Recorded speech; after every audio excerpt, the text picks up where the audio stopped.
gerak. Jangan sempah banyak. Melainkan budak-budak kecil tu biar ataupun pekerja-pekerja akan duduk di kubur. Manakala baginda pula mencucuk-cucuk tanah dengan menggunakan rantai kayu yang ada di tangannya. Ambil cucuk langit. Baik, Nabi cucuk-cucuk tu sebab apa? Itu menunjukkan bahawa Nabi SAW sedang merenung dan memikirkan sesuatu.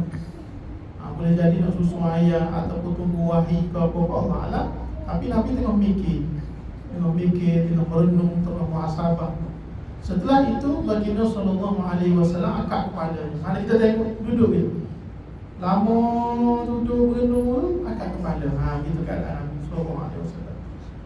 Dan Nabi bersabda, mintalah kamu berlindung kepada Allah daripada azab kubur. Ista'idhu billahi min azabil qabri. Nabi sebut ni sebanyak marratain, 2 kali, atau thalathan. Ada riwayat 2 atau 3 kali Nabi sebut. Mintalah berlindung daripada azab kubur 2 kali. Nabi ulang. Kenapa ulang? Ada benda tu penting. Dan dari hadis-hadis lain yang saya tengok, antara sahabat-sahabat Nabi SAW ini, di antara khalifah minal khulafa ar-rasyidin al-mahdi, antara khalifah-khalifah yang paling takut kepada Allah Subhanahu wa taala yang diriwayatkan ialah Sayyidina Uthman radhiyallahu anhu. Banyak hadis-hadis yang menceritakan tentang Sayyidina Uthman ini sangat takut kepada Allah, sampaikan bila ada ayat-ayat yang menceritakan tentang sifat pribadi Allah, bukan sifat pribadi tu tak boleh guna kata pribadi, takut jadi mujassim pula. Berkaitan dengan Allah, maka beliau rasa takut. Bila cerita tentang kubur, ada beberapa ketika Sayyidina Uthman ni sampai pingsan. Dan Sayyidina Uthman ni kerap berdiri di tepi kubur. Bila duduk tepi kubur, beliau menangis sampai basah janggut dia. Kita janggut kecil, janggut sikit ni kalau menangis tak basah. Sayyidina Uthman janggut katanya banyak. Bila pegang ni ada lebih lagi janggut dia. Kalau dalam manakib tu dia cerita gitu, bila pegang tu ada lebih janggut. Maknanya basah janggut. Kita dalam janggut tak ada, bila kita basah. Oh, nakal. Dan dan Sayyidina Uthman kata, aku sangat takut bila mana berhadapan dengan kubur. Bila sahabat-sahabat lain kata, wahai Uthman, kau telah dijanjikan oleh Nabi masuk syurga. Sebab di antara sahabat-sahabat yang agung, yang besar, 10 sahabat yang dijamin, kan, masuk syurga. Tapi Sayyidina Uthman kata, aku memang diberi jaminan masuk syurga, betul. Tetapi Nabi SAW tidak pernah menyebut ataupun memberi jaminan bahawa aku akan terlepas daripada azab kubur. Itu menyebabkan dia sangat takut. Okey. Dan ada beberapa kisah yang diceritakan tentang Sayyidina Uthman ini yang sangat adil. Bila mana dia ni ada satu ketika tu, dia terpegang tangan seorang budak sehingga budak tadi mengadu. Aduh, sakit.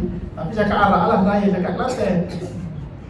Jadi Sayyidina Uthman panggil budak tadi untuk kisah dia balik. Maknanya budak pegang tangan aku ni, dan budak itu pegang, budak kecil tu pegang, tak sakit. Sayyidina Uthman telah tekan tangan sehingga dia menyebut aduh barulah dia lepas. Kerana kata Uthman, hisab di atas dunia ini lebih mudah dan lebih senang berbanding dengan hisab di akhirat ini. Okey, sama lagi. Baik, Nabi kemudiannya bila sampai di kubur, Nabi minta berlindung daripada azab kubur 3 kali. Lalu baginda pun sebut lagi, Nabi sambung, Nabi kata, sesungguhnya hamba Allah yang mukmin ketika hendak mati, apabila ia berada dalam keadaan terputus daripada dunia dan sedang menghadapi akhirat. Maknanya kalau dia sedang azab tu, kita suap makanan tu keluar, kita cucuk ubah pun tak masuk dah ubah. Orang yang duduk ICU kan, kita cucuk ubah, kembang tangan dia, maknanya badan tak boleh terima dah. Okey, baik. Pada waktu itu dia kata akan turunlah kepadanya malaikat-malaikat daripada langit.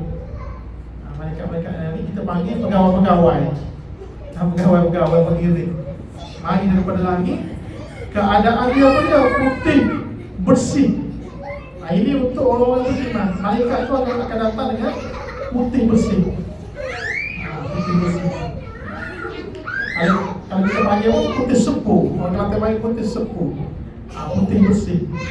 Dan yang kata sini, mereka seolah-olah seperti cahaya matahari, putih, dengan membawa kain kafan bersama mereka daripada kain kafan daripada syurga. Bawa kain kafan. Dan juga bawa hanuk, jika tersebut boleh hanuk. Hanuk ni maknanya wangian daripada syurga. Hanukun min hunutil jannah, salah satu wangian daripada wangian syurga. Bau sedap lah. Kalau kita masuk kedai perfume original, sedap bau kan. Ni wangian daripada syurga. Baik. Dan kemudian mereka datang, pegawai-pegawai kepada malakul maut tadi, mereka akan duduk maddal basar, sejauh mata memandang. Kemudian datanglah tuan punya kerja. Siapa dia? Malakul maut. Semua kita panggil Israel. Ada nyanyi lah. Bila Israel datang memanggil, jasad terbunuh dibanding. Ada nyanyi dah. Tapi dalam hadis-hadis yang saya jumpa lah, disebut sebagai malakul maut. Kita sebut nama Israel. Allah Alam, mungkin ada dalam riwayat-riwayat ataupun penafsiran ahli-ahli tafsir ataupun ulama-ulama syurah hadis. Baik, lalu duduk di sisi kepala sambil menyeru dengan berkata, dia akan duduk di penjuru kepala. Dia akan duduk di penjuru kepala. Duduk kepala sambil menyeru, dia kata apa? Ya ayyatuhan nafsut tayyibah, wahai jiwa yang baik, wahai ruh yang baik. Gitu. Kita minta mudah-mudahan kita ini termasuk daripada yang disifatkan oleh Nabi, insyaAllah. Baik, wahai ruh yang baik, wahai jiwa yang baik, ukhruji, keluarlah engkau. Dalam riwayat lain ada menyebut orang yang hendak mati dihadiri saat nazak. Nazak ni maknanya saat sakit oleh malaikat, maka sekiranya seseorang itu orang yang soleh, maka malaikat akan kata, ukhruji, keluarlah kau, wahai ruh yang baik, menuju kepada ila maghfiratin wa ridwan min rabbih, kepada keampunan dan juga keredaan Allah Subhanahu wa taala. Itu yang kita nak ni, yang kita mahukan ni lah. Keampunan, Allah ampun, dan Allah redha kepada kita. Keluarlah mu. Maka baginda kata, ruh ini, ruh orang yang baik ini akan mengalir seperti mengalirnya setitik air daripada mulut bekas yang diperbuat daripada apa sini?